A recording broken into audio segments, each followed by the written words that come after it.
Bismillahirrahmanirrahim. Assalamualaikum warahmatullahi wabarakatuh.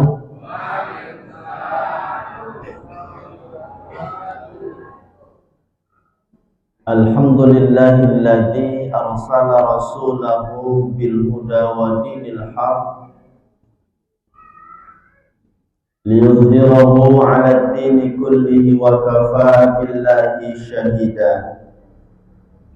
Ashhadu an la ilaha illallah wahdahu la syarika lah wa ashhadu anna sayyidana wa maulana Muhammadan 'abduhu wa rasuluh alladzi la nabiyya wa rasula ba'dah. Allahumma salli wa sallim wa barik ala hadzal nabiyil karim Nabil Mustafa Muhammadin wa ala alihi wa ashabihil mujahidin at-tahirin. Qala Allah Ta'ala fi kitabihil karim, a'udzu billahi minasy syaithanir rajim. Bismillahirrahmanirrahim.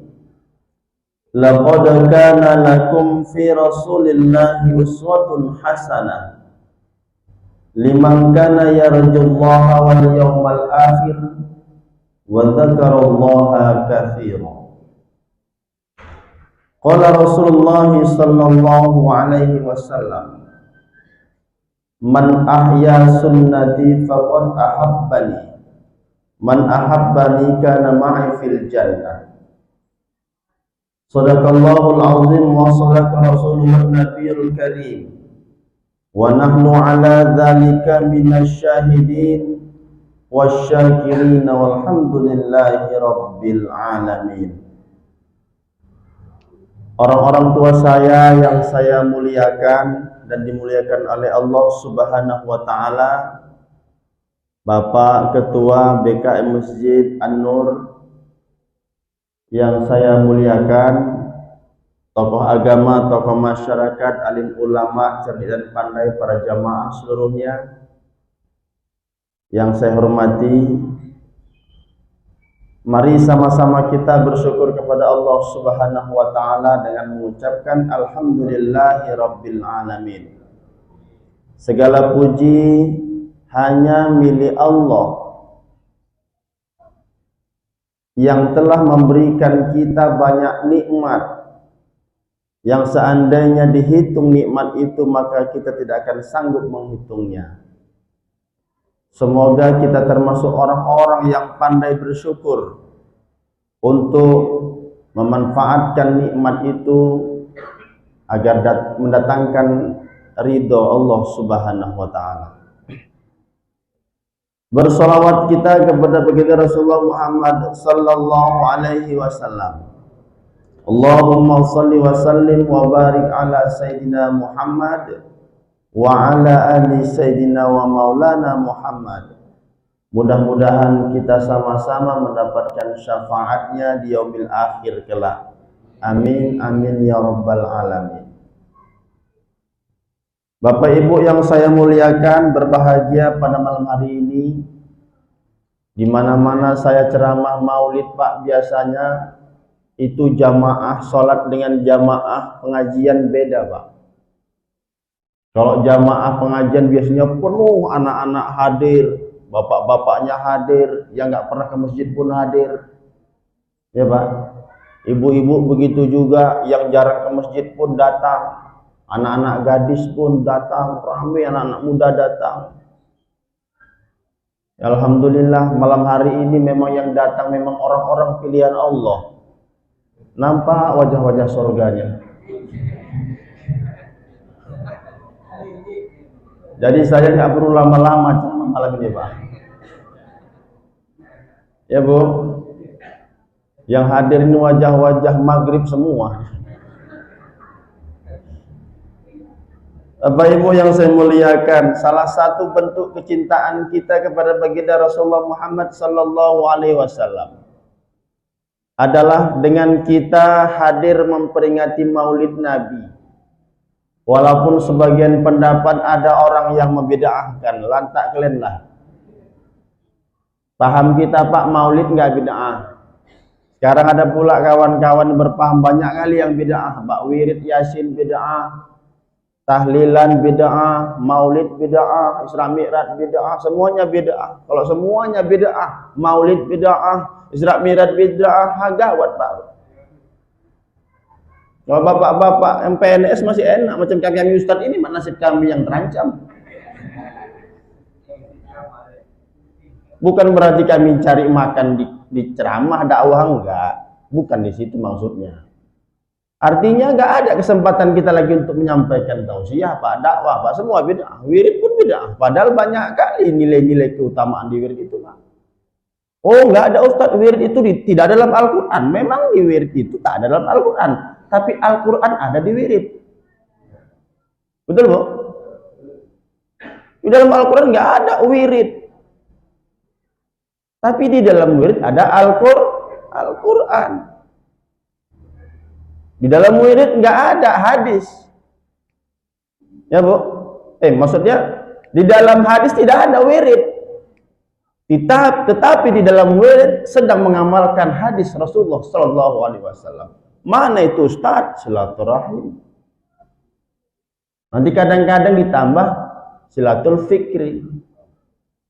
Silatul fikri itu Ustaz, ya kita tukar-tukar pikiran Pak dalam wirid itu. Walaupun ditukar entah pikiran apa nggak tahu lah, entah pikiran harga sawit, entah harga entah siapa nanti presiden, lantak lah situ. Sekurang-kurangnya ada komunikasi yang baik. Hidup ini kuncinya komunikasi Bapak Ibu. Malam Jumat misalnya wirid Yasin, yang lagi pula di wirid Yasin itu salahnya apa? Ya Bu, ibu-ibu kadang-kadang kan Jumat sore wirid Yasin, ada di sini Bu. Alhamdulillah. Salahnya di mana?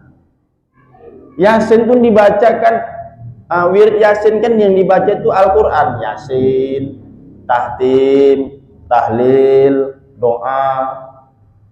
Kadang diselingi dengan panggil ustadz, ceramah, tolabul ilmi, dapat pahala, dapat ilmu, kan bagus. Bid'ahnya di mana Pak? Gak ada zaman Nabi Ustadz. Memang modelnya nggak ada, memang model-model hari Jumat harus wirid, enggak. Tapi apa yang dilakukan di dalam wirid itu memang apa yang pernah dilakukan oleh Nabi Muhammad Sallallahu Alaihi Wasallam. Baca Quran. Cuma kadang-kadang yang salah itu Bu, yang salah itu memang kadang-kadang kalau sudah selesai wirid itu yang salah. Pahala baca Yasin, tahtim, tahlil, banyak pahalanya. Habis doanya gara-gara muncung kita. Itu gara-gara muncung kita mulut kita Pak. Mohon maaf Pak. Begitu siap makan, bisi-bisi sama tetangga. Gimana kakak rasa lontongnya? Kurang garam. Iya banyak cabai. Kerupuknya pun lembek. Lontongnya pun sedikit kali. Pelit yang punya rumah. Merepet sepanjang jalan. Itu palanya Pak, lontongnya habis pula itu. Orang udah pada pulang semua. Wawak itu masih juga bertahan di rumah. Wawak biar ngapain? Nunggu bontotan rumahnya. Ih, jijiknya aku nengok wawak itu. Tahlilan itu kan bagus. Afdhalu la ilaha illallah, mantap. La ilaha illallah, la ilaha illallah, la ilaha illallah, mantap. Oh, itu tahlil keras-keras bid'ah. Ada pula lagi bilang begitu. Kalau dia memang dengan cara keras itu dia tenang hatinya, daripada dia lembek-lembek takut terkontaminasi suara dari luar, kenapa tidak? Seperti diajarkan oleh guru-guru tarekat kita. La ilaha illallah, la ilaha illallah. Begitu disentakkannya kalimat la ilaha illallah dengan suara yang kuat itu Pak, hambur merah kalau orang Medan bilang setan itu berlarian. Tegas kita mengatakan itu. Nggak terdengar suara-suara yang lain. Coba kalau lembek kali. La ilaha illallah. La ilaha. Jangan lagi Pak cuma nggak ada suara. Siapa suara yang lain masuk terkontaminasi. Tapi kalau bisa disesuaikan Pak gaya kita tahlil dengan hati kita memang betul-betul seperti itu. Kadang-kadang ibu-ibu yang saya nggak seperti itu. Gayanya aja paten kali, hati tak kemana-mana. Ada lagi pula orang yang tahlil sesuai dengan pesanan. Maksudnya Pak Ustadz, kalau wiridnya tempat orang kaya semangat tahlilnya. La ilaha illallah, la ilaha illallah. Kok keras sekali, Wak, rendang. Rendang rumahnya, Pak. Besok giliran yang agak-agak miskin sedikit, yang wirid. La ilaha illallah, la ilaha illallah. Kalau mas sekali, Wak, cuma lontong. Besok gantian lebih miskin lagi, Pak, tukang berondolan yang wirid. La ilaha illallah, la ilaha. Kalau mas sekali, Wak, lemet. Bapak Ibu yang saya muliakan, mari sama-sama kita sepakat menghadiri maulid, melaksanakan maulid malam hari ini adalah bentuk kecintaan kita kepada baginda Rasulullah Muhammad sallallahu alaihi wasallam. Man ahabbani, kata Rasulullah, siapa yang cinta kepadaku, kana ma'i fil jannah, maka kelak nanti dia akan bersamaku di surga. Siapalah kita, Pak, yang tak pengen masuk surga? Ibu pengen masuk surga, Bu? Mohon maaf, nggak usah ibu yang kutanya, orang gila kutanya pengen masuk surga.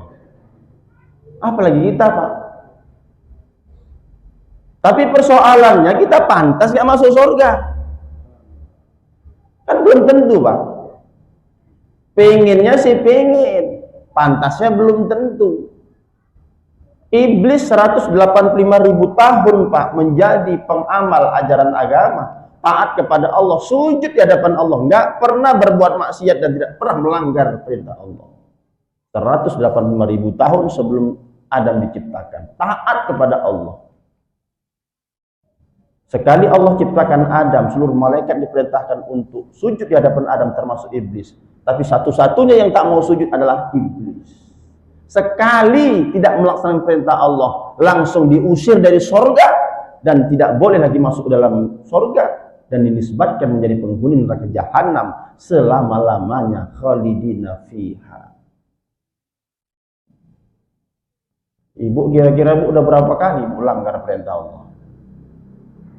Bu, pernah melanggar perintah Allah? Jujur aja lah, Bu, kita aja ini. Sering? Satu hari berapa kali, Bu? 3 kali? Pak, kita bagaimana, Pak, dosa kita kepada Allah? Pernah satu hari ini kita tidak melanggar perintah Allah? Itulah manusia nih kadang-kadang, termasuk Ustadz juga.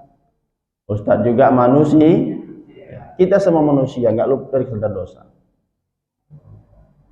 Tapi sebanyak-banyaknya dosa kita, insya Allah, innallaha ghafurur rahim.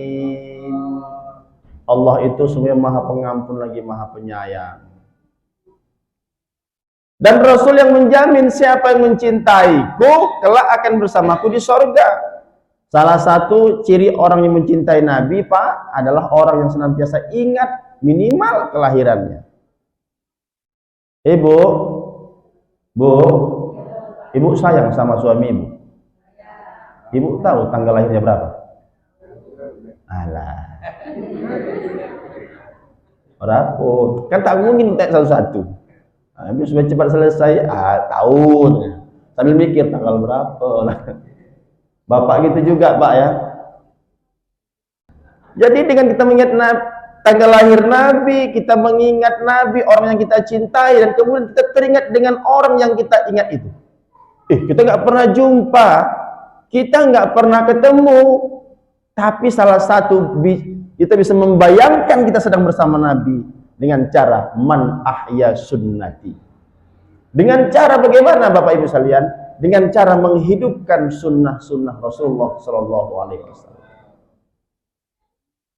Ya, di antara sunnah-sunnah yang kita laksanakan itu adalah, Bapak Ibu yang saya muliakan, ya ini kegiatan thalabul ilmi, silaturahmi, kajian agama, baca Al-Quran. Inilah sunnah Rasulullah. Sunnah Rasulullah itu banyak, mulai dari qauliyahnya, fi'liyahnya, takririyahnya. Qauliyahnya semua perkataan Nabi yang berbentuk perintah maupun larangan ataupun anjuran.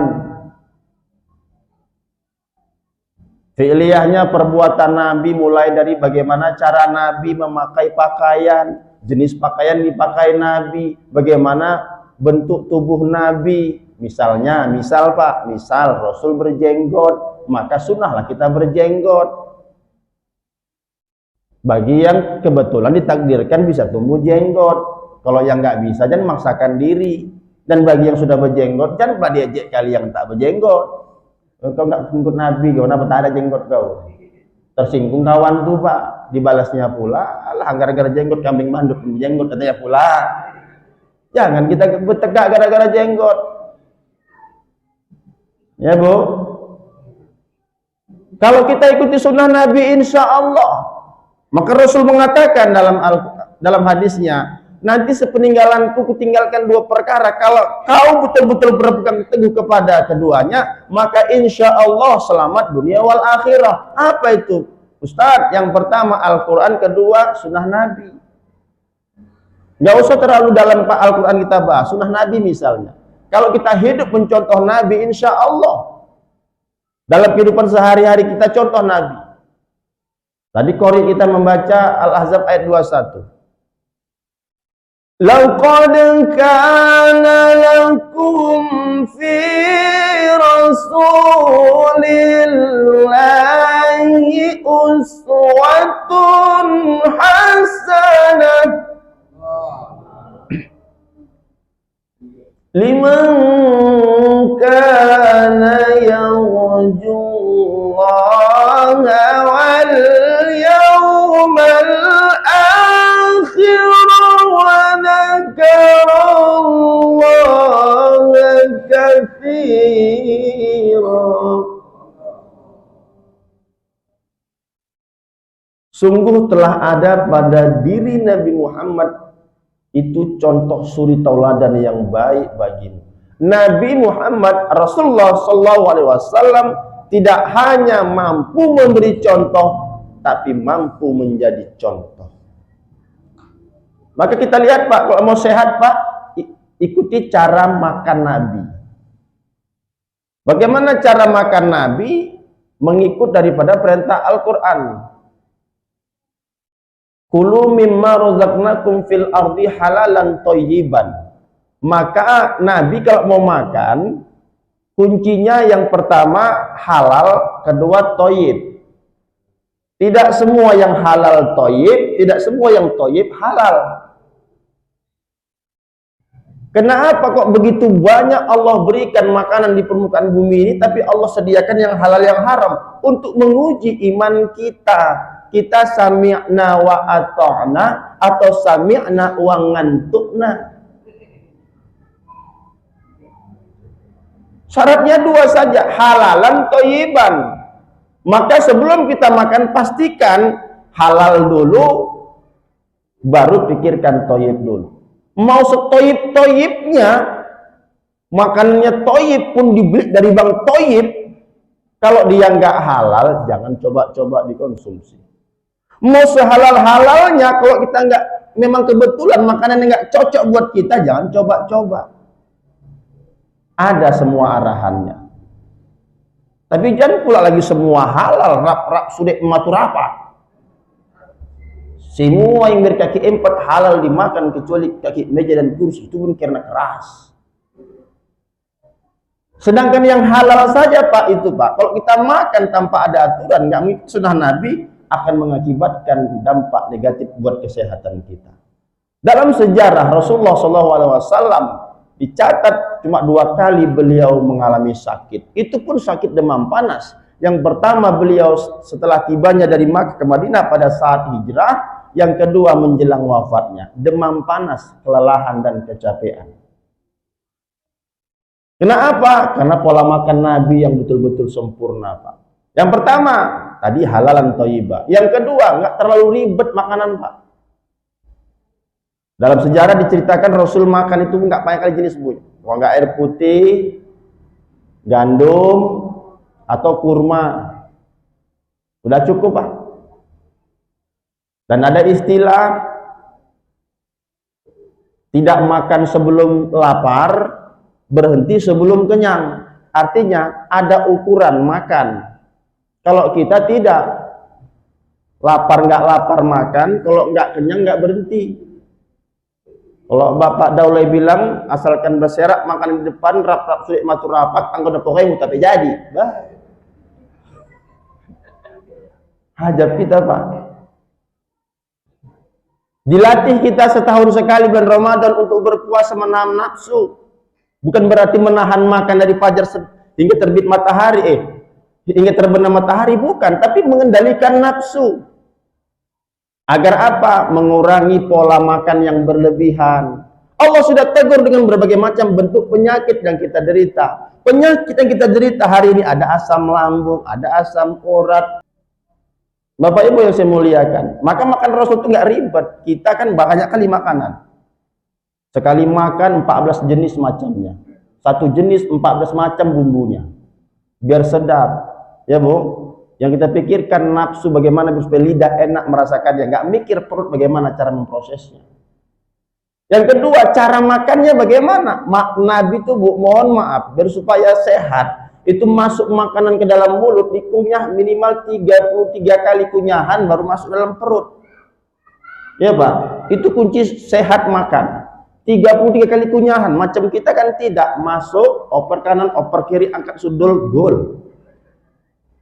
Kan itu cara kita makan. Kadang-kadang masih bulat-bulat jagung itu masuk, Pak. Bagaimana Pak musim ini mau memproses dengan baik? Sawit itu pun sebelum masuk ke dalam penggilingan direbus dulu itu, Pak. Direbus, dirontokkan dulu, dikeluarkan dulu janjangannya, dipilih brondolannya, dibersihkan dulu, baru masuk mesin, baru bisa diproses. Makanya bagus mesinnya, bertahan 5 tahun. Betul? Perut manusia ini asal masuk aja.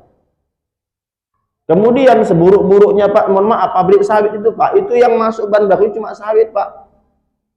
Perut kita semuanya masuk. Lontong masuk, pecel masuk, rendang masuk, gulai masuk, macam-macam lah. Semuanya masuk. Stres perut itu. Allah tegur dengan berbagai macam bentuk penyakit. Kita nggak sadar. Itu pun udah sakit masih nanya lagi, ya Allah apa salah dan dosaku, ya Allah ya Tuhanku. Wa ma asabathum min musibah fabima kasabat aydikum. Tidak Allah berikan sebuah musibah kepada orang itu, kepada suatu kaum, kecuali kitalah yang penyebab daripada musibah itu. Kalau kita sakit jangan pernah nyalahkan siapa-siapa. Kalau kita stres, jangan pernah salahkan tetangga. Kalau kita mohon apapun yang terjadi, jangan pernah salahkan siapa-siapa. Kitalah semua penyebabnya itu, Bu. Maka Rasul nggak pernah nyalahkan siapa-siapa. Itulah diajarkan Nabi Rasulullah Muhammad SAW. Dan kemudian apalagi Rasul makanan itu tak pernah dia bersisa, Pak. Diajarkan oleh tuan-tuan guru kita. Banyak tuan-tuan guru itu kalau makan Pak sampai bersih piringnya itu.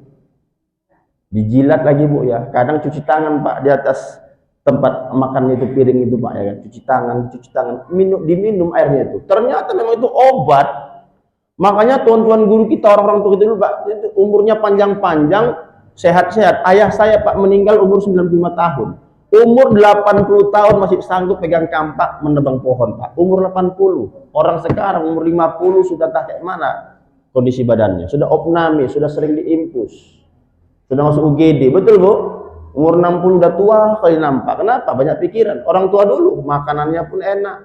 Kemudian apalagi ajaran Rasulullah SAW itu diamalkan orang tua saya apa? Rasulullah aktivitas banyak berjalan.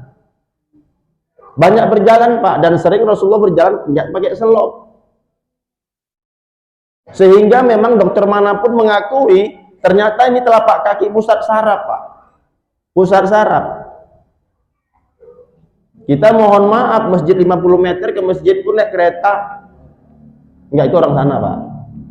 50 meter dari rumahnya Pak ke masjid naik kereta, mental kali. Pulang sholat hilang dicuri orang, mampus. 50 meter. Rasulullah SAW berjalan kaki. Ayah saya dulu Pak, mohon maaf. Dia pergi ke sungai, ini disiapkan pun tempat mandi di rumah, nggak mau dia Pak. Dia pergi ke sungai. Kalau sini Sungai Rokan lah Bu. Di sini rumah, di Sungai Rokan dia mandi Pak. Airnya segar. Dan dia berangkat itu tidak pakai sendal Pak. jalan kaki sehat. Makanya wajar umur 80 masih bisa nebang pohon, Pak. Orang-orang tua kita dulu sihat-sihat makan itu banyak yang mentah-mentah. Ya Pak ya. Banyak yang mentah-mentah. Sayurnya pun steril, nggak ada seperti kita sekarang. Kangkung kita udah kena semprot, bayam kena semprot, cabai kena semprot, tanpa kita sadari itu. Racun masuk dalam tubuh kita. Menang casing, kalah diisi. Walaupun cantik nampaknya, ternyata racun yang kita makan. Innalillahi wa inna ilaihi rajiun. Gitu sakit masih nanya, dosa saya apa ya Allah? Apa ini gara-gara si Anu, si Polan dan bla bla bla bla. Bapak Ibu yang saya muliakan, Rasulullah SAW mencontoh ke dalam kehidupan sehari-hari. Itulah mesti kita contoh. Sebagai wujud cinta kita mencintai Rasulullah SAW adalah dengan cara menghidupkan sunnahnya. Pakaian kita, Pak, alhamdulillah, Rasulullah pakai pakaian biasanya itu yang warnanya itu 3. Kalau nggak hijau, putih, nggak putih itu kuning. Saya hitam pula malam ini. Bapak Ibu yang saya muliakan,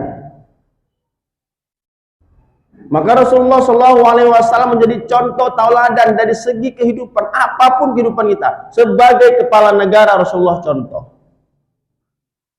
Tetap menegakkan keadilan. Rasulullah SAW sebagai kepala negara tidak mentang-mentang jadi pimpinan, tidak.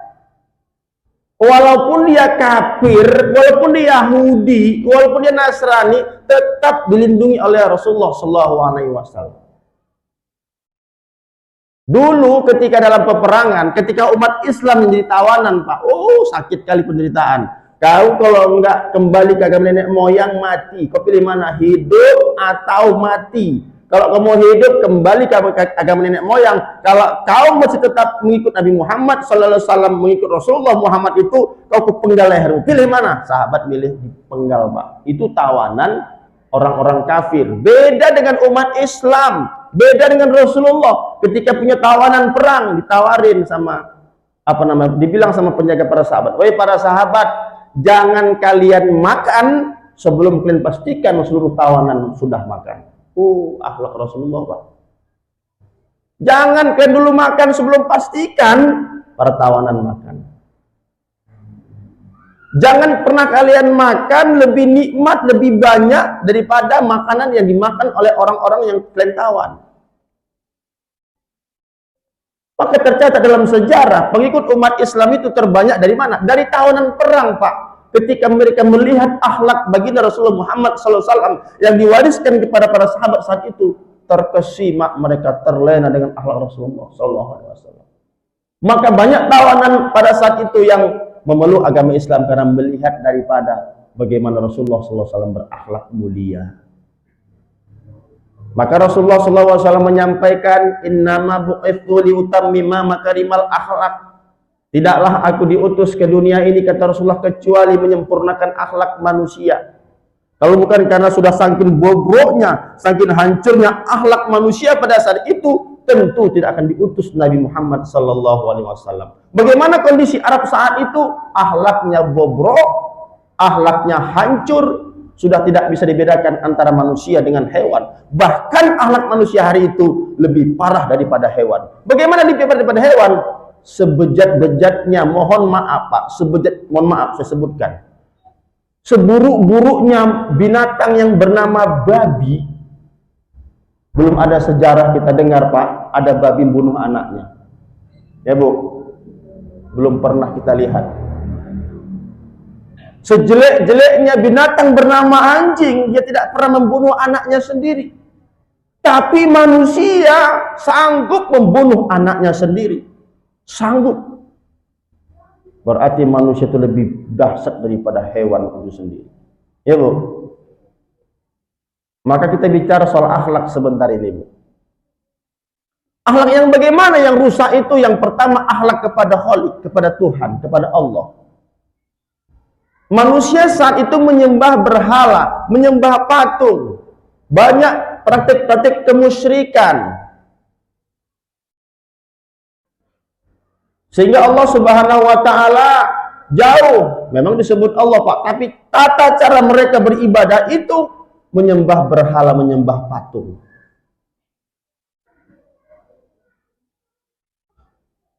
Maka kan sangat ironi, Pak. manusia membuat patung, setelah selesai dibuat disembahnya, Pak.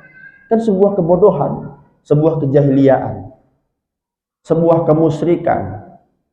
Dan Allah Subhanahu wa taala menyampaikan Allah akan mengampuni seluruh dosa manusia, walaupun dosa itu sebesar gunung, walaupun sebanyak buih di lautan, tapi tidak untuk hambaku yang sudah menduakan aku. Oh Bu, ibu punya sifat cemburu nggak? Apa yang ibu rasakan seandainya ibu melihat bapak kawin lagi? Ibu sepakat, Bu? Yang ditanya ibu, Pak, bukan bapaknya. Ditanya ibu, bapak yang jawab. Sakit nggak perasaannya, Bu? Sakitnya tuh di sini, di dalam hatiku. Sakitnya luar biasa, Bu, ya. Padahal ibu nggak punya hak untuk melarang bapak yang mau kawin lagi, ya kan, Pak? Ini kita ajarin nih, Pak. Ini ada hak ibu. Orang Allah pun membolehkan kok. Fankihu ma qabalakum minan nisa'i matna wa thulatha wa ruba' jisamsu. Al-Quran itu, bantahlah itu, Bu. Menang bapak malam nih. Bu, sepakat, Bu? Dibilang sepakat, rasanya gak enak. Dibilang mau dilawan firman Allah. Saya ingin menyampaikan bagaimana perasaan ibu kalau ibu diduakan. Oh, sakit, mau tidak? Barangkali ibu termasuk orang yang pemaafnya luar biasa, betul nggak? Kita buktikan, bapaknya nggak sholat, suaminya nggak sholat, belum ada sejarah kantor tua penuh istri minta cerai gara-gara suaminya nggak sholat. Nggak ada. Kebetulan suami tukang judi pemabuk, apakah ada ibu? Kita lihat, kalaupun ada jarang, Pak. Kantor tua penuh dengan ibu-ibu yang minta cerai. Alasannya apa? Suami saya pemabuk, Pak tua. Suami saya tukang judi. Yang ada suaminya agen togel, istrinya tukang catat. Itu yang banyak. Suaminya pemabuk, istri yang jual tua. Betul? Ya, Bu?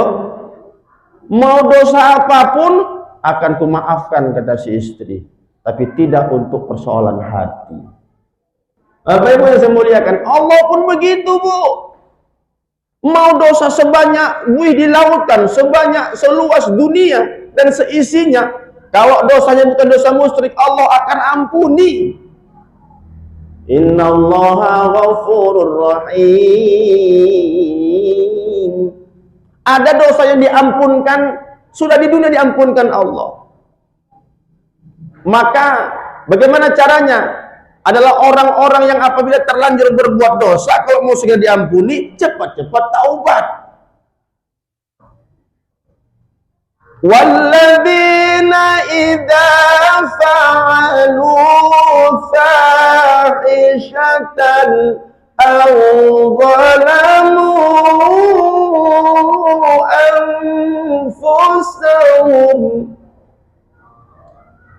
yaitu orang-orang yang apabila terlanjur berbuat salah, berbuat dosa, buat khilaf, atau auzalamu anfusahum, atau mereka menzalimi diri mereka sendiri, zakarullah, ingat Allah, fastaghfaru li dzunubihim, maka segera memohon ampun kepada Allah Subhanahu wa taala. Wa may yaghfiru dzunuba illa Allah, siapa lagi yang betul-betul mau memberikan ampunan kecuali hanya Allah yang berhak memberikan ampunan terhadap dosa setiap manusia.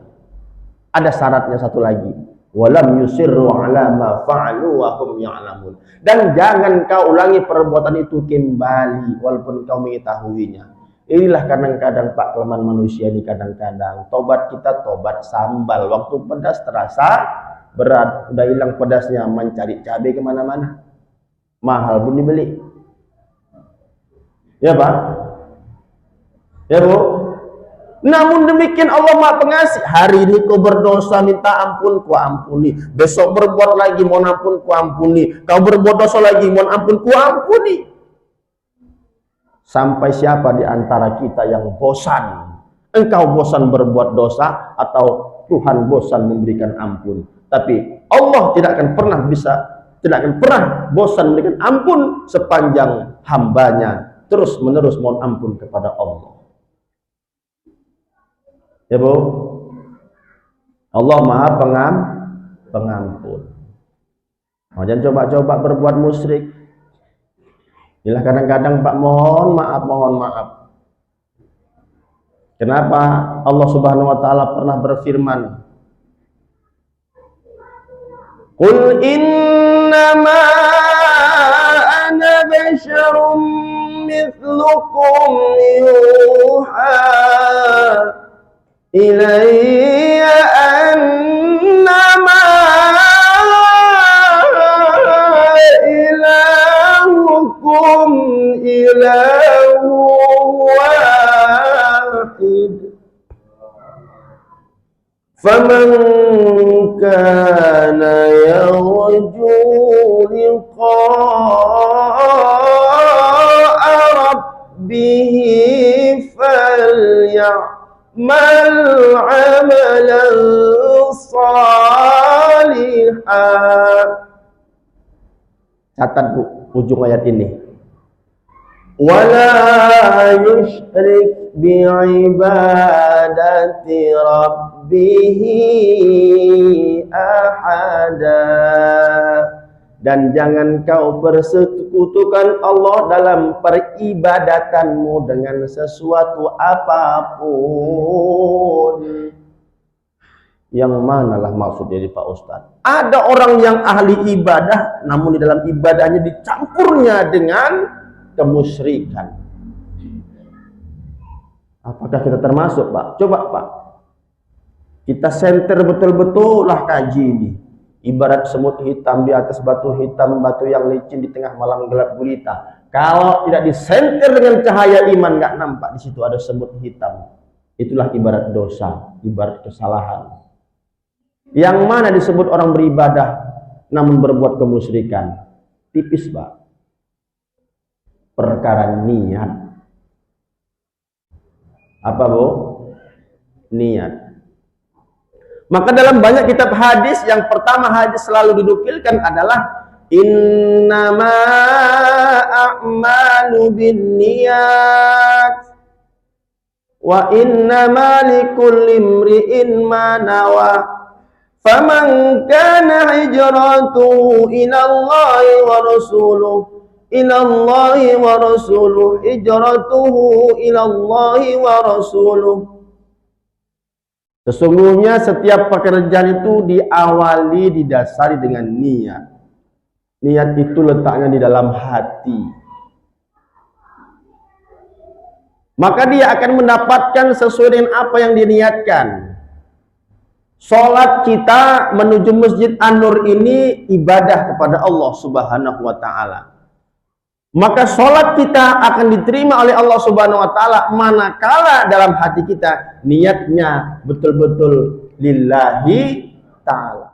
Gerakan sholatnya dia ruku, sujud berdiri, sujud iktidal, tapi pikirannya mikirin jemuran. Allahu Akbar, sami Allahu liman hamidah. Puar, kata petir bro. Hujan pula Pak. Udahlah seminggu gak nyuci, baru kali ini nyuci, baru belum lagi kering udah hujan pula. Baru rakaat pertama Allahu Akbar, akan betul hujan kan. Cemana siapa yang kejemuran ini? Ya Allah, mampus dan pikirnya. Waduh, terbang semua lah jemuran ini. Terakhir sholat di balap.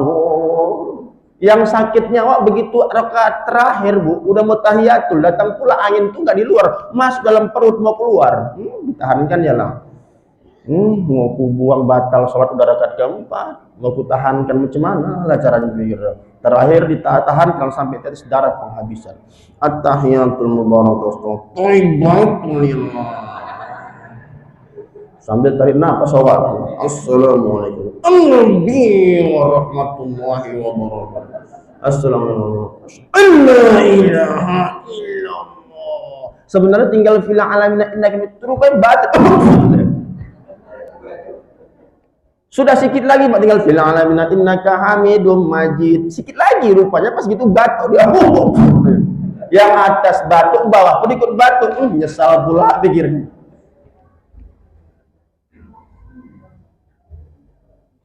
Hati.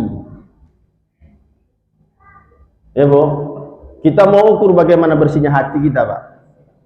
Ya Bu, Ibu mau ukur hati kita bagaimana bersihnya. Kita bersihnya hati kita nih Bu. Kita mulai dari sebuah kisah.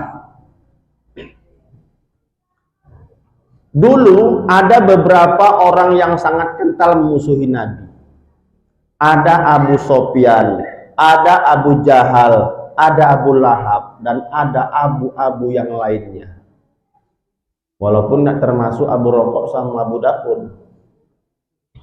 Kita mengerucut Pak kepada Abu Sofyan. Abu Sofyan dulu awalnya sangat benci kepada Nabi Muhammad SAW dan nyaris ingin membunuh beliau, walaupun pada akhirnya menjadi sahabat yang setia. Abu Sofyan. Saat Abu Sofyan benci dengan Muhammad SAW, Rasul kita, Pak, di sisi lain dia punya seorang anak gadis bernama Romlah. Siapa Bu? Romlah. Entah mengapa kok Romlah ini diam-diam Bu mendatangi Nabi. Ya Rasul, ya, syahadat saya Rasul. Kamu siapa? Saya Romlah. Anak siapa? Anak Abu Sofyan. Anak Abu Sofyan, iya. Anak Abu Sofyan yang sering mau membunuh saya itu, iya. Kamu nggak salah, enggak. Betul, betul, ikhlas, ikhlas. Resikonya nyawa, nggak apa-apa ya Rasulullah. Akhirnya pendek cerita, tapi ini kita-kita aja ya Rasul. Kita diam-diam aja, nggak usah ribut-ribut kali, tidak itu loh Pak ya. Zaman dulu kan sembunyi-sembunyi. Akhirnya bersahadat, beliau pun pulang. Sebelum pulang Pak terdengar kabar, entah kabar burung dari mana lah, ketahuan bahwasanya anaknya Romlah itu masuk Islam. Oh, namanya ayah Pak ya, nama dengar anak masuk Islam seperti dibakar lah Pak hatinya Pak. Panas, marah, emosi. Dia cabut pedang, dia hunus, dia pegang, dia berdiri pada depan pintu. Nanti kalau Romlah pulang harus berpisah leher dengan kepala. Onde mande botimon. Dia ancam. Betul Pak, Romlah itu pulang masuk sampai pagar, nampak, oh Romlah anak kurang ajar, kemari kau. Dikejar ayahnya Bu si Romlah tadi Bu. Terus sana kemari keliling-keliling, Romlah sama si ayahnya kejar-kejaran. Ayahnya pun Power Rangers, kira-kira gitu loh Bu ya. Oh, anak ibu nggak mau kalah, Saras 008. Kalah napas anak sama ayah sama anak, akhirnya pun masuk gang-gang lewat Pak, nggak terkejar Abu Sofyan, si Romlah hilang. Akhirnya Romlah pun dia datang ke rumah Nabi. Ya Rasul, saya ketahuan oleh ayah saya masuk Islam ya Rasul. Jadi bagaimana? Mau dibunuhnya si Rasul, lindungi saya Rasul. Maksudnya macam mana? Ya lindungi ya Rasul. Ya namanya melindungi ya kan Bu. Si Romlah ini cantik pula Pak. Bu, cantik pula si Romlah ini. Mau minta lindungi sama Nabi. Masuk ke rumah Nabi ya pening lah. Cobalah Pak Daulay begitu. Ada anak gadis cantik, minta lindungi sama Pak Daulay ke rumah. Cuman Pak kira perasaan Bapak Ibu nggak ada pula di rumah, itu masalahnya. Oh, sesulit-sulitnya Bu jaga lembu satu kandang, lebih sulit jaga gadis anak gadis satu orang. Takut timbul fitnah, Rasul panggil sepupunya. Siapa sepupunya? Ubaidillah bin Jahzi. Ubaidillah, sini kamu Ubaidillah. Saya ya Rasul. Maukah engkau kunikahkan dengan seorang anak pembesar Quraisy?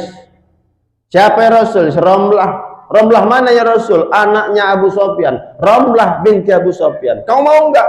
Romlah ya Rasul? Iya. Romlah anak Abu Sofyan? Iya. Enggak ya Rasul? Maksud kau apa kok enggak? Enggak nolak ya Rasul. Enggak nolak rumahnya. Akhirnya menikahlah Abu Sofyan. Ubaidillah dengan Romlah anak Abu Sofyan.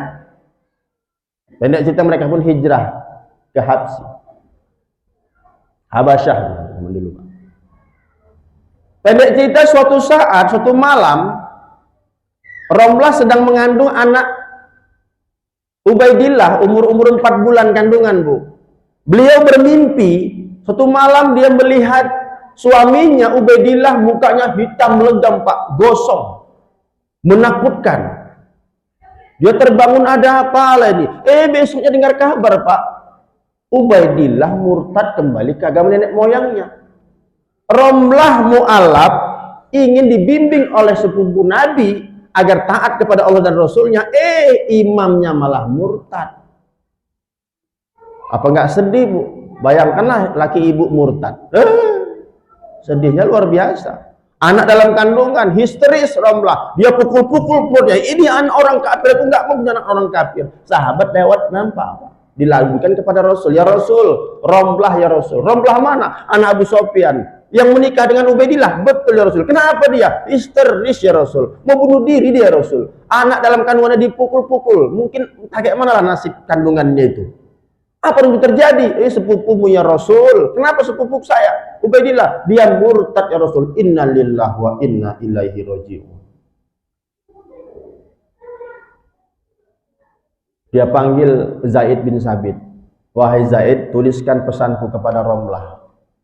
Yang pertama, Romlah, saya Muhammad sallallahu alaihi wasallam turut berduka cita atas murtadnya suamimu. Yang kedua, itu dalam perutmu itu kandungan anakmu itu nggak bersalah dan nggak berdosa. Walaupun bapaknya murtad, itu anak nggak bersalah. Jangan kau pukul, jangan kau, apalagi kau bunuh. Yang ketiga, pesan Nabi, nanti kalau lahir anak dalam kandunganmu itu berjenis kelamin perempuan, beri dia nama Habibah. Prediksi Rasul benar Bu. 9 bulan 10 hari lahirlah anak seorang perempuan dari Romlah tadi, maka pesan Nabi beri nama Habibah. Selesai masa iddah dikirim utusan, wahai Zaid, lamarkan Romlah untuk aku. Menikahlah Bu. Pak, Romlah janda anak satu Pak, dinikahi sama Nabi. Maka tercatat dalam sejarah Romlah berganti nama Pak. Siapa? Ummu Habibah. Maka Ummu Habibah dalam sejarah dilihat adalah urutan istri Rasul yang ke-9. Yang ke-9. Bapak Ibu yang saya muliakan. Memang dulunya Abu Sofyan pernah marah terhadap anaknya. Namun marah-marahnya orang tua hilang marahnya, tinggal rindunya. Ayah mana, orang tua mana yang tak rindu sama anaknya Pak? Akhirnya dia mengalah, yalah, walaupun anakku sudah ikut Nabi Muhammad, ikut Muhammad, aku tetap itu anakku. Suatu saat timbul Pak rindunya Pak. Dia lihat dari jauh. Kira-kira Nabi kalau nggak di rumah dia mau datang. Dia lihat dari jauh, kalau bahasa Indianya kenjero. Apa itu Ustadz kenjero? Keten jarak jauh. Jadi dilihat gitu Nabi keluar, nggak berapa lama Abu Sofyan pun masuk. Saat itu Habibah sedang mau tidur, sedang disusui ibunya di dalam kamar, dan ruang tamu nggak ada orang. Abu Sofyan kan orang kafir, masuk mana assalamualaikum Pak, masuk aja orang anak, pikirnya kan, menyelonong aja dia Pak. Begitu dia keluar kamar, tengok Abu Sofyan nih, langsung Pak sontak. Romlah marah, wahai Abu Sofyan, kau ngapain di sini? Teringat rupanya Pak Romlah dengan kejaran ayahnya pakai pedang tuh Pak, mau dibunuhnya dia. Wahai Romlah, ini aku ayahmu. Gak ada urusan ayah sama anak lagi sekarang. Kau lah, akulah. Dulu kau bunuh aku, sekarang aku ya. Pergi. Sebelum aku teriak, sebelum aku adu sama Nabi, bisa dipenggal kepalamu nanti. Akhirnya mengalah Pak. Dia pergi dan kemudian meninggalkan. Romlah masih marah. Gak berapa lama Nabi pun pulang. Nabi kan tahu kayak mana gelagat perempuan yang berurusan marah. Ya Pak ya.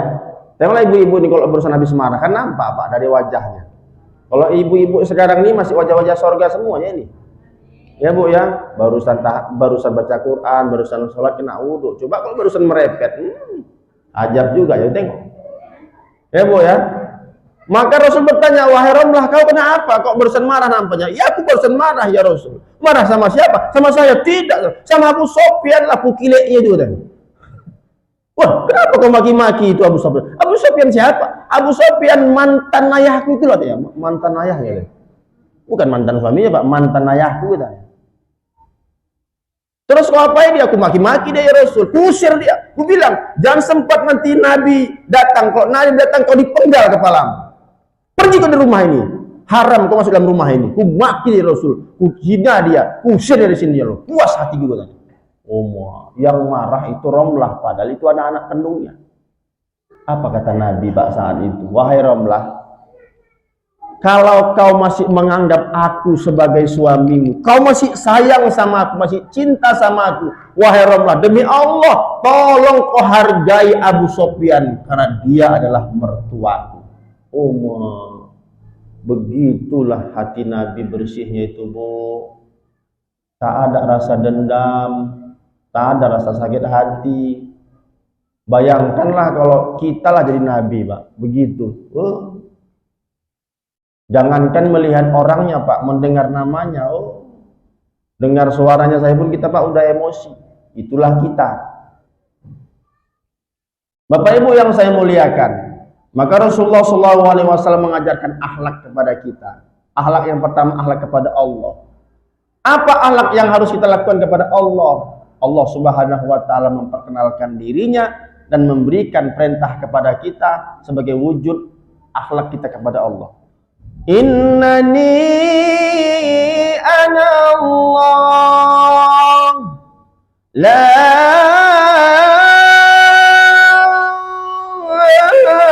ilaha illa ana fa'budni aqimis salata li dzikri.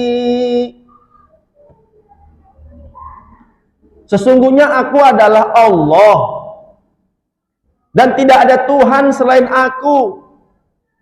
Maka beribadahlah kalian kepadaku, aqimis sholata li dzikri. Maka akhlak kita kepada Tuhan, kepada Allah yang tidak dimiliki oleh orang kafir Quraisy saat itu adalah ketika mereka tidak menyembah Allah sebagai Tuhannya, tapi justru menyembah berhala sebagai Tuhannya. Maka Allah perintahkan yang kalian sembah itu siapa? Aku, Allah. Dan tidak ada satupun Tuhan yang berhak disembah kecuali aku. Tidak ada Tuhan yang patut ditakuti kecuali aku. Tidak tempat kalian bergantung kecuali aku. Tidak ada yang perlu kalian taati kecuali aku. Itu zaman jahiliyah yang ditakuti itu, Pak, berhala. Tapi hari ini memang bukan zaman jahiliyah, tapi banyak perilaku kita, Pak, mohon maaf, yang mungkin lebih parah daripada zaman jahiliyah.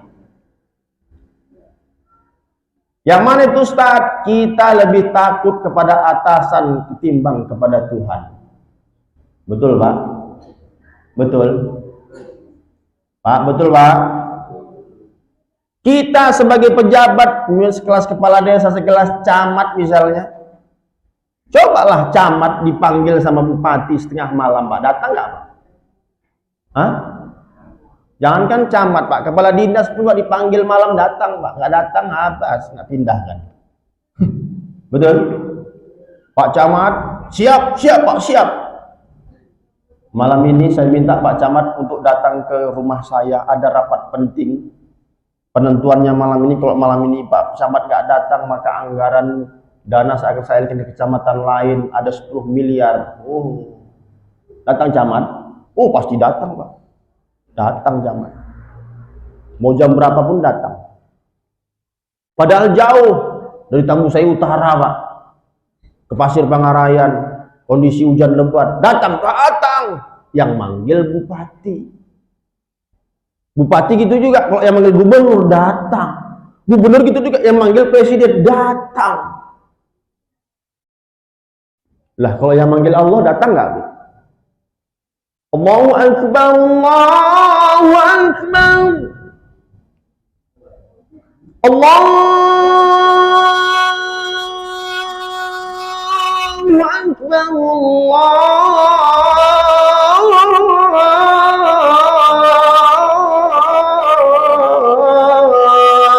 Allahu Akbar.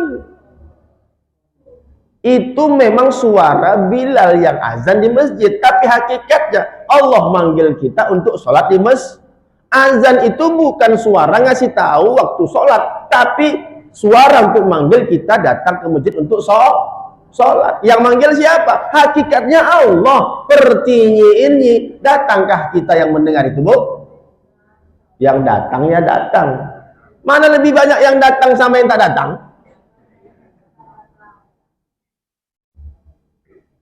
Begitu hayya 'alas shalah, mulai camat, kades, lurah, apalagi ibu ketua PKK, kadis, kudis, kurap, panu, lagi rapat Pak, insya Allah berhenti Pak. Bapak Ibu mohon maaf kita berhenti sebentar, kita hargai orang sedang hajan. Siap ajan, kita lanjutkan lagi rapat. Betul Pak? Yang manggil Allah. Kalau tadi bupati, gubernur, presiden ngasih duit 100 miliar, apa lebih hebat lagi daripada nikmat yang Allah berikan kepada kita? Bu, badan ibu tuh nikmatnya nggak terhitung. Wa in ta'uddu nikmatallahi la tuhsuha. Kalau kau coba menghitung-hitung nikmat Allah dalam diri kita, nggak terhitung kawan. Menghitung jumlah rambut pun kita nggak sanggup. Nggak usah lagi yang lain Pak, rambut aja lah nggak sanggup Pak ngitungnya, nilainya nggak terhitung. Bu, Bu, ada duit 10 miliar ya Bu, ada duit 10 miliar, dikasihkanlah di dalam koper di hadapan ibu cash, tapi dengan syarat dicabut gigi ibu 5, nggak pakai bius. Mau Bu? Mau? Atau dicongkel mata ibu sebiji aja lah. 10 miliar. Nggak mau. Itu artinya masih lebih berharga gigi ibu yang 5 daripada uang 10 miliar. Lebih berharga lagi mata sebiji daripada uang 10 miliar, betul? Ya Allah ya Rabbi. Kecucuk duri menjerit setengah mampus, apalagi dicucuk pakai pisau mata kita. Nehi-nehi tumbari midi jahe. Ya Bu, itu nikmat. Makanya hari ini bagaimana akhlak kita kepada Rasul, kepada Allah, ini yang sedang kita kaji hari ini Pak. Bagaimana kita melakukan sebuah kegiatan yang agar supaya orang sekitar masjid ini berakhlak kepada Allah Subhanahu wa taala. Kalau manusia sudah tidak berakhlak lagi kepada Allah, dipastikan Pak kepada manusia yang lain pun dia sudah cacat akhlaknya. Maka wajar hari ini, mohon maaf Bapak Ibu saya muliakan, para pemimpin-pemimpin kita, para pejabat-pejabat kita sudah tidak punya lagi hati nurani, sudah tidak punya akhlak lagi kepada sesama. Sudah mentang-mentang tinggi jabatannya, kaya harta banyak duitnya. Sepele kali sama kita-kita yang miskin ini. Dia pikir pangkat dan jabatannya itu tinggi kali di hadapan Allah. Tidak. Itu semua titipan. Bisa lebih mulia kita yang tukang berondolan. Betul? Miskin dan kaya itu di hadapan Allah itu sama. Nggak lebih mulia yang kaya. Dan hati-hati orang-orang yang diberikan kelebihan. Karena kata Imam Al-Ghazali, disitulah akar kesombongan. Dan Nabi mengatakan, tidak akan masuk surga seseorang yang apabila ada di dalam hatinya kesombongan, walaupun sebesar biji zarrah. Oleh karena itu kata Bang Nabi, waspadalah, waspadalah, waspadalah. Kelebihan harta menyebabkan sombong, kelebihan jabatan menyebabkan sombong, kelebihan muka awak lebih ganteng sikit, ada sombong sama yang jelek. Tubuh hawa agak lebih bagus daripada yang lain, udah ngejek-ngejek yang lain. Padahal semua itu di hadapan Allah sama. Bisa jadi nanti ibu yang di dunia ini tubuhnya cantik tapi hina karena kecantikan itu. Tak sedikit Bu orang yang hina karena kecantikannya, dan tidak sedikit orang yang mulia karena keburukan paras wajahnya. Maka bapak-bapak juga begitu, yang punya wajah tampan kayak saya ini. Ya mohon maaf lah, itu ujian Pak. Tak sedikit kita tergelincir karenanya. Karena wajah yang tampan, ada ilmu pengetahuan, dikasih harta yang berlimpah. Perempuan mana yang nggak suka Pak? Luar biasa. Apalagi zaman sekarang ini janda-janda banyak berserakan. Betul nggak? Coba kalau kita muka jelek, pendek, tonggek, pesek, miskin, pula Pak, siapa yang mau? Lalat nggak mau singgap. Tapi karena kejelekan kita, karena kemiskinan kita, selamat kita dari dosa perzinahan. Betul? Tapi alangkah baiknya seperti Nabi Sulaiman, sudahlah kaya, tampan, beriman kepada Allah. Betul, Bu? Betul? Maka ibu-ibu saya hari ini cantik-cantik, bapak ganteng-ganteng. Alhamdulillah bisa menjaga diri dari hal-hal yang maksiat, rajin beribadah. Kuncinya apa? Zikir kepada Allah. Ala bidzikrillahi tatmainnul qulub. Hanya dengan berzikir kita hati menjadi tenang, tentram. Alhamdulillah. Maka akhlak kepada Allah yang harus kita bina hari ini, Pak. Maka Pasir Pangarayan memiliki program GSSB, Gerakan Salat Subuh Berjamaah. Dalam arti apa? Membina akhlak manusia agar betul-betul taat kepada Allah, benar akhlaknya. Ya, Pak? Ya, Bu? Ini masih akhlak kepada Allah. Jam tengah 10, Pak. Ntar lagi lah 5 menit lagi, Bu, ya. Lanjut, Bu. Terus ini kalau aku bahas sampai pagi nih, Bu, sanggup? Sanggup. Macam kalian aja yang ngomong. Awak yang ngomong berpikir apa lagi mau aku bilang. Hampir habis bahan awak. Lanjut, Bu. Akhlak kepada Allah. Termasuk akhlak kepada Allah bagaimana? Kita diberi amanah masjid. Ini masjid titipan Allah. Ini rumah Allah. Akhlak kepada Allah. Ini jalankan amanah. Caranya makmurkan masjid. Kalau boleh saya, Pak, mengasih usulan, mengasih gagasan. Mohon maaf, Pak. Ini pemahaman saya, kalau salah saya mohon maaf. Jangan jadikan masjid cuma hanya untuk kegiatan sholat saja. Itulah, Pak, intinya. Jadikan masjid untuk talabul ilmi, rapat bila perlu di masjid, bahas masalah ekonomi di masjid, mohon maaf pun membahas masalah politik pun di masjid, silahkan. Tapi jangan jadikan masjid tempat untuk mempolitiki. Berpolitik bisa, misalnya jamaah kita kumpul, Bapak Ibu yang saya muliakan, ini kita sudah memasuk tahun politik, kita sebagai warga negara Indonesia, pesta demokrasi. Tapi mohon maaf, kita sebagai orang beriman, tak mungkin kita memilih salah pilih, kita 5 tahun ke depan akan menderita. Pilihan kita hari ini menentukan nasib bangsa, nusa bangsa dan agama. Anak cucu kita bagaimana ke depan tergantung bagaimana pemimpin ke depan. Pemimpin yang ada tergantung pada keputusan kita hari ini. Sebelum kita memutuskan, yuk kita rapatkan siapa kira-kira bupati kita. Kan gitu, Pak. Bukan karena kenal dekat bukan karena kita tahu dia kebaikan, karena memang kawan awak. Kalau dia bupati kan bisa aman awak. Bisa aman bisnisnya. Semua afiliasi ke dunia.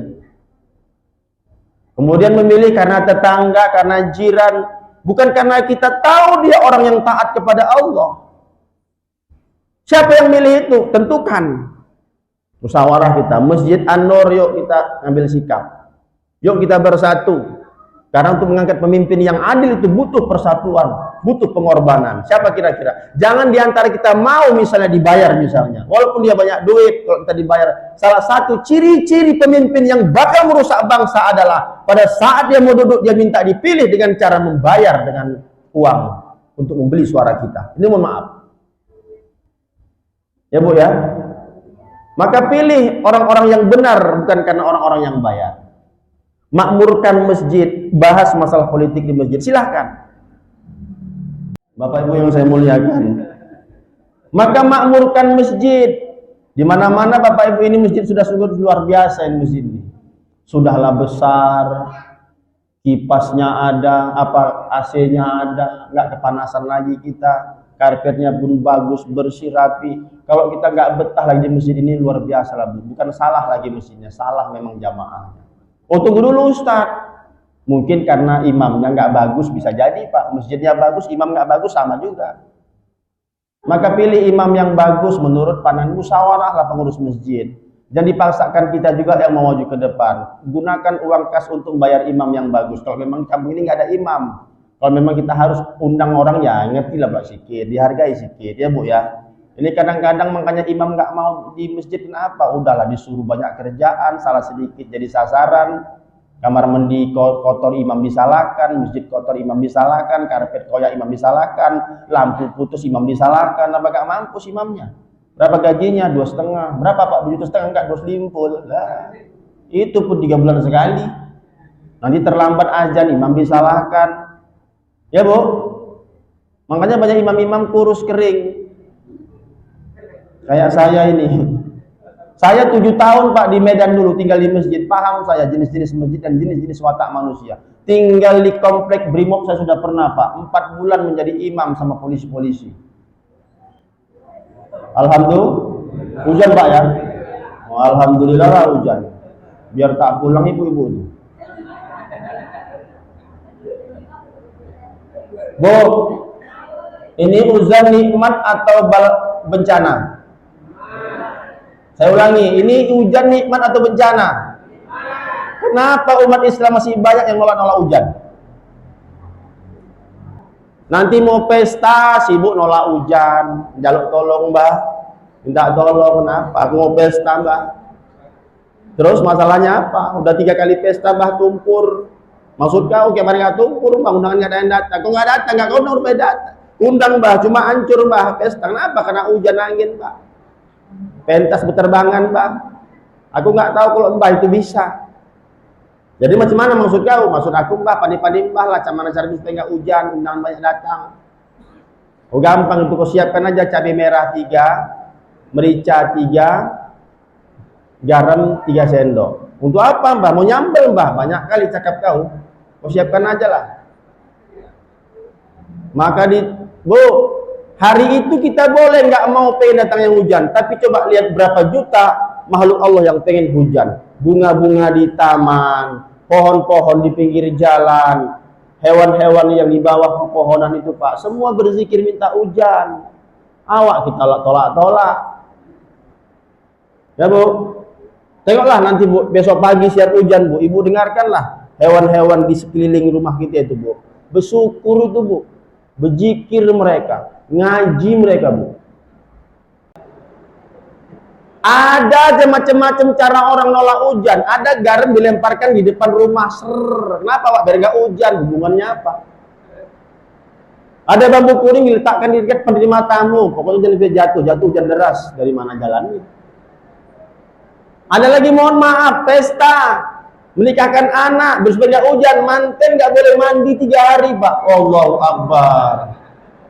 Macam mana lah tak mandi juga? Nikah hari Jumat, pesta hari Minggu. Dari Jumat sampai Minggu nggak boleh mandi. Malam Sabtu sudah 1 kamar Pak. Gawat lah Pak. Berarti kan nggak sholat selama 3 hari juga. Allahu Akbar.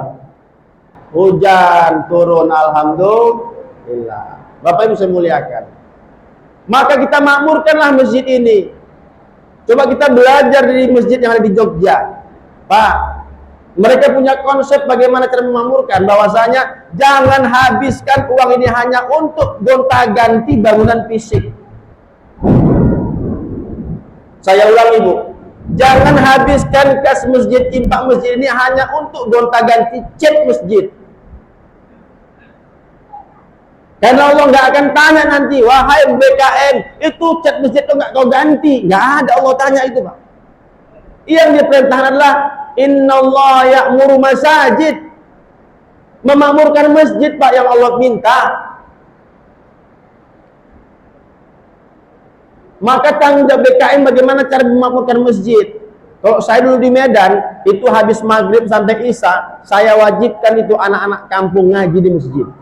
Walaupun sore sudah ada MBA Bu. Apa tujuannya? Agar anak-anak terbiasa cinta masjid. Oh Pak Ustadz, anak-anak di masjid Pak Ustadz ganggu orang sholat. Ibu, bapak, orang-orang tua saya, jangan merasa terganggu dengan ribut yang anak pada saat sholat di masjid. Karena Rasulullah SAW sangat sedih apabila masjid tidak ada penghuninya anak-anak. Kenapa? Orang tua bakal meninggal. Kalau orang tua meninggal, anak-anak nggak ada yang menggantikan. Jadi masjid ini penerusnya siapa? Tapi mereka bermain Pak. Namanya anak-anak memang masanya main-main. Walaupun di masjid, syukur mainnya di masjid daripada tempat PlayStation. Betul Bu? Biar mereka bermain, memang masih main-main. Yang salah itu kalau bapaknya masuk masjid sama mamanya main-main di masjid, itu salah. Ya Bu. Maka memakmurkan masjid itu salah satu akhlak kita sebagai hamba Allah kepada Allah Subhanahu. Ini masjid ini amanah. Orang yang membangun masjid, Allah akan bangunkan nanti istana megah di sorga. Tapi bagi siapa? Bagi orang-orang yang setelah dibangun dia pun ikut masuk. Kalau ada cuma membangun nggak ikut masuk, ibarat dia Pak beli tiket namun nggak ikut terbang. Ya Bu. Maka kita bangun ini sudah nggak perlu lagi banyak lagi renovasi. Ini kadang-kadang tidak. Pak BKM duit kita ada 100 juta. Kira-kira apa mau kita buat lagi nih Pak? Oh ini cek kita ganti aja Pak kaligrafinya. Anggaran sekian. Habis dana hanya untuk kaligrafi, hanya untuk cat, hanya untuk ganti karpet yang sebenarnya masih bisa dipakai. Di sebelah masjid ada anak yatim piatu yang putus sekolah. Di sebelah masjid ada janda tua yang butuh perobatan, ada yang nggak makan dibiarkan, ada orang yang nggak belajar agama. Gunakan untuk beasiswa masyarakat sekitar yang tidak mampu untuk belajar pondok pesantren. Hari ini pendidikan pondok pesantren luar biasa mahalnya Pak. Masuk aja pun wajib minimal 10 juta. Per bulannya 1 juta lebih. Bagi orang-orang yang kaya bisa. Bagi anak-anak yang tidak mampu, itu urusan siapa? Itu tanggung jawab kita-kita yang punya harta. Hati-hati Pak. Maka kita manfaatkan bagaimana agar supaya mereka cinta. Nah, kalau uang masjid digunakan untuk membina para anak-anak kita untuk biaya sekolah, nanti mereka setelah selesai sekolah akan kembali ke masjid menggantikan orang-orang tua kita di sini. Saya dulu sampai 100 orang Bu, murid saya di Medan itu anak-anak ngaji itu. Kalau anak-anak bermain, anak-anak bisa tertib, itu ada kiat-kiatnya Pak. Ada kiat-kiatnya itu. Saya dulu kan imam kami 2 orang Pak. 1 orang kalau dia imam, saya di belakang. Saya sengaja untuk masbuk, untuk nggak langsung sholat. Mereka sholat, saya diam, bawa rotan di belakang. Rotan Pak. Takut-takuti aja. Ribut kau, selesai kau. Oh diam tuh Pak. Gerta aja. Kan nggak mungkin orang pukuli kan Pak. Jadi ribut dia kita pukulkan ke karpet. Wah, takut mereka kan. Lama-kelamaan kita kasih motivasi. Alhamdulillah Pak. Anak-anak ini kok diarahkan bagus. Maka ada istilah anak kecil itu anak pecahan botol. Betul Bu? Anak pecahan botol, ibarat kalau kita filosofikan, pecahan botol itu kalau dibiarkan, maka dia akan melukai kaki Pak. Orang berjalan terpijak mengenai kaki kalau dibiarkan. Tapi kalau anak pecahan botol dikumpul, pecahan botol tadi Pak, disusun, dimodifikasi, maka banyak kamar mandi orang Pak, pagarnya di atasnya itu kaca-kaca yang sudah pecah itu disusun rapi. Malah kalau disusun rapi melindungi kita. Anak-anak kecil kita berserak-serak nggak tertuara, kita kumpulkan di masjid, kita beri dia pendidikan, pelajaran secara gratis, kita undang guru qiraatnya, kita undang guru fikihnya, kita undang guru-guru yang lainnya keterampilannya. Maka mereka inilah nanti akan melindungi kita dunia wal akhirah. Kalau dibiarkan Pak, dia akan kena narkoba, dia akan kena macam-macam pengaruh-pengaruh luar sana. Kenapa? Kita biarkan. Oleh karena itu, maka salah satu bentuk akhlak kepada Allah memakmurkan masjid, dan salah satu makmurkan masjid adalah dengan membuat kegiatan pembinaan menggunakan anggaran masjid, tidak hanya untuk fisik masjid, tapi juga psikis masjid. Membangun masjid kepada jiwa-jiwa yang ada di sekitarnya. Itulah salah satu akhlak kepada Allah. Terakhir Bu, upayakanlah yang tampil ke depan ini yang terbaik. Ibadah itu mau yang tenang, maka yang terbaik. Coba Allah kalau imam kita di sini kan mantap. Bismillahirrahmanirrahim. Alhamdulillahi Rabbil Alamin. Ar-Rahmanir-Rahim. Maliki Yawmiddin. Iyyaka na'budu wa iyyaka nasta'in.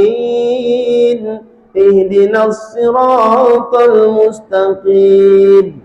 Siratal ladzina an'amta 'alaihim ghairil maghdubi 'alaihim waladdallin. Amin. Kan enak Bu ya. Seorang imam itu mesti cerdas. Cerdas maksudnya Ustadz dia paham jamaahnya itu siapa. Jangan mentang-mentang dia qori, dia pandai jawab jadi imam. Bismillahirrahmanirrahim.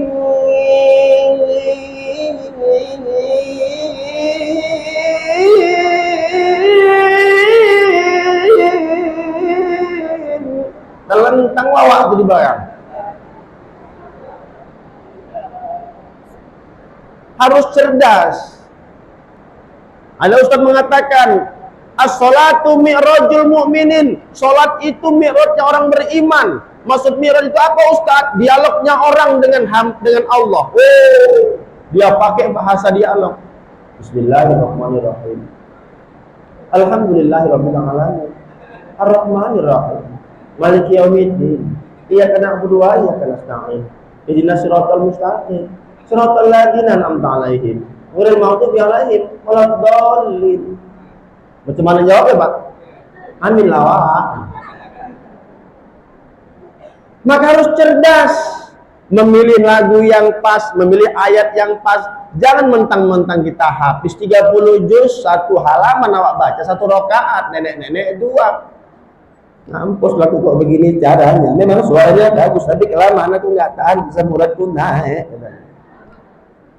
Kalau memang di kalangan santri, semua ustadz memang dibina untuk itu, Pak, kami mohon maaf, sholat tahajud Pak, kami di pesantren Darul Quran, satu rakaat itu surah Yasin Pak. Itu di pesantren.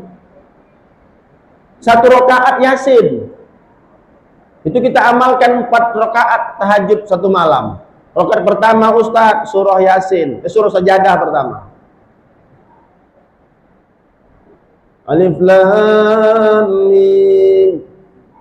Tanzilul kitabi la raiba fihi min rabbil alamin. Am yaquluna iftarah bal huwa al-haqqu min rabbika litunzira qauman ma atahum min nadhir. Satu rakaat, satu surah As-Sajadah. Full. Rakaat kedua masuk Pak surah Yasin, agak lama sedikit. Makanya kalau sudah tahajud banyak santri yang kabur, Pak. Dia rela tidur di bawah pohon sawit daripada harus ikut sholat tahajud. Lama kali pula. Tapi itu kan mendidik untuk biar supaya dia itu sholatnya baik, tahan lama. Namanya santri. Tapi kok nenek-nenek tua dibantai Yasin, Pak, besok kita yasinkan dia, Pak. Meninggal Oci itu. Tahu ya? Sebaik-baiknya bagaimana Ustadz? Ya ringanlah. Waladdallin. Amin. Bismillahirrahmanirrahim. Nun. Allahu Akbar. Itu pun pendek kali pula, janganlah pula ya. Khairu umuri awsatuha kata Rasul. Sebaik-baik perkara itu adalah yang pertengahan, yang sedang-sedang saja. Maka imam harus cerdas karena ini pengaruh terhadap makmur tidak makmurnya masjid. Ya kok dapat kori Pak Ustadz, mau nggak dapat kori kayak mana Pak Ustadz? Minimal tajwidnya bagus. Maka imam harus cerdas, imam harus tangkas, harus paham. Dan doa pun kalau doa jamaah bagus. Tapi udah panjang-panjang kali semua mau didoakan, setengah jam doa. Semua yang didoa yang hafal macam dapatin kali. Mohon maaf, kalau untuk jamaah Pak sebaiknya yang selama-lama. Yang singkat-singkat aja, ya Pak ya Bu ya. Kalau sendirian pula abante ya ulah. Mau 1 jam pun ya Allah ya Rabbi. Begitu nggak ada masalah. Bantelah sendirian. Tapi kalau kita sholat berdoa kadang-kadang mohon maaf, kadang-kadang banyak juga ustadz mohon maaf nggak di sini di pasir nggak ada itu Bu. Kalau waktu jamaah mimpin doa di setel terus menangis jamaah hampir dia menangis. Kalau sendirian Pak tak pernah doa begitu. Disetel-setel. Ya kalau orang suka nggak jadi masalah Pak, kalau orang benci.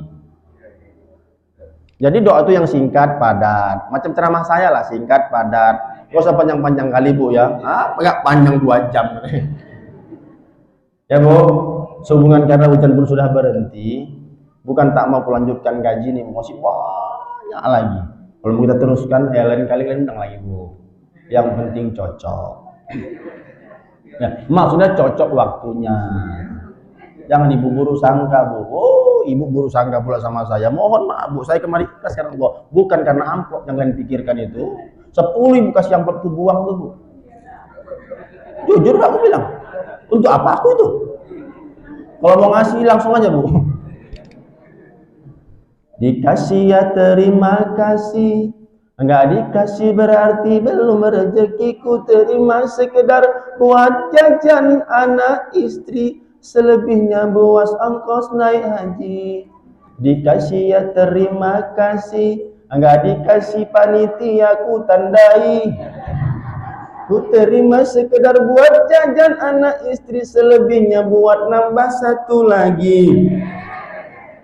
Buah duku, buah kedondong, sekian dulu dong. Burung irian, burung cendrawasih, cukup sekian dan terima kasih. Burung betet, burung ruak-ruak, burung balam, burung garuda. Itulah nama-nama burung yang ada di Indonesia.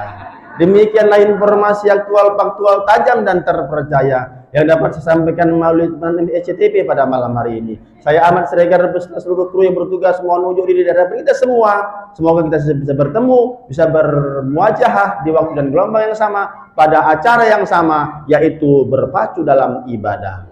Sebelum saya tutup, bu, saya makhluk biasa, bukan makhluk luar angkasa. Khilaf dan salah memang sudah sifat saya. Kepada Allah saya mohon ampun, kepada Bapak Ibu saya mohon maaf yang sebesar-besarnya.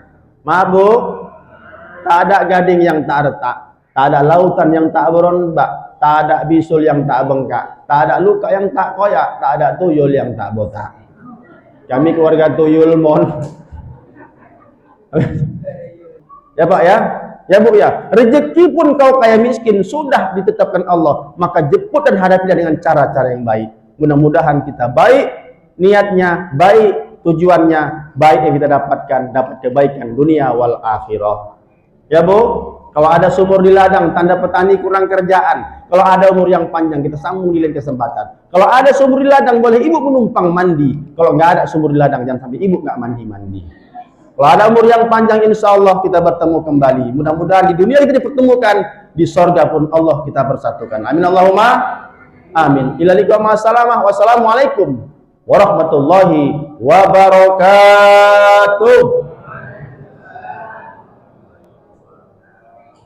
A'udzu billahi minasy syaithanir rajim. Bismillahirrahmanirrahim. Alhamdulillahi rabbil alamin. Wahdahu wassalatu wassalamu ala asrafil anbiya'i wal mursalin wa ala alihi wa sahbihi rasulillahi ajma'in. Allahumma rabbana taqabbal minna salatana wa du'aana wa niyatana wa a'malana innaka antas sami'ul alim. وَتُبْ عَلَيْنَا يَا اللَّهُ فَإِنَّكَ أَنْتَ التَّوَّابُ الرَّحِيمُ.